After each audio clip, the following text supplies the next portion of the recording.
the neuroplasticity that occurs from the time we're born until about age 25 is mainly a process of removing connections that don't serve our goals well. Now, of course, certain events happen during that birth to 25 period in which positive events and negative events are really stamped down into our nervous system in a very dramatic fashion by what we call one trial learning. We experience something once, and then our nervous system is forever changed by that experience. Unless, of course, we go through some work to undo that experience. So I want you to imagine in your mind that when you were brought into this world, you were essentially a widely connected web of connections that was really poor at doing any one thing, and that through your experience, your nervous system became customized to your unique experience. Now, that's true for certain parts of your brain that are involved in what we call representations of the outside world. A lot of your brain is designed to represent the visual world, or represent the auditory world, or represent the gallery of smells that are possible in the world. However, there are aspects of your nervous system that were designed not to be plastic. They were wired so that plasticity or changes in those circuits is very unlikely. Those circuits include things like the ones that control your heartbeat, the ones that control your breathing, the ones that control your digestion. And thank goodness that those circuits were set up that way, because you want those circuits to be extremely reliable. You never want to have to think about whether or not your heart will beat, or whether or not you will continue breathing, or whether or not you'll be able to digest your food. So many nervous system features like digestion and breathing and heart rate are hard to change.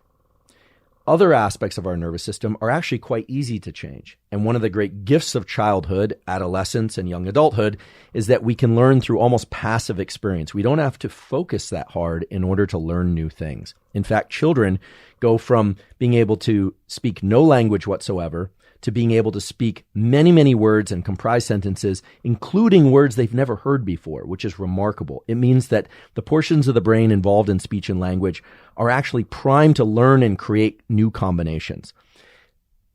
What this tells us is that the young brain is a plasticity machine. But then right about age 25, plus or minus a year or two, everything changes.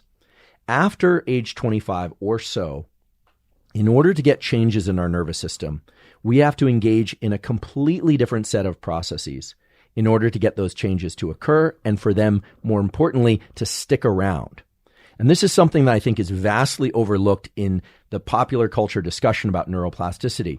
People always talk about fire together, wire together. Fire together, wire together is true. It is the statement of my colleague at Stanford, Carla Schatz, and it's an absolute truth about the way that the nervous system wires up early in development. But fire together, wire together doesn't apply in the same way after age 25. And so we have these little memes and these little quotes that, circulate on the internet, like fire together, wire together. Or there's a famous quote from the greatest neurobiologist of all time, Ramon Cajal. I think it goes something like, should somebody wish to change their nervous system, they could be the sculptor of their nervous system in any way they want, something like that. And that sounds great. I mean, who wouldn't want to change their nervous system any way they want? But what's lost in those statements is how to actually accomplish that. And we're going to cover that today.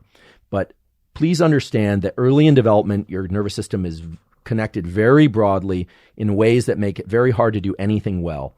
From birth until about age 25, those connections get refined, mainly through the removal of connections that don't serve us, and the incredible strengthening of connections that relate to either powerful experiences or that allow us to do things like walk and talk and do math, etc.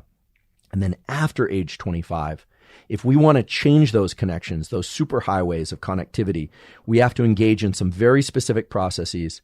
And those processes, as we'll soon learn, are gated, meaning you can't just decide to change your brain. You actually have to go through a series of steps to change your internal state in ways that will allow you to change your brain.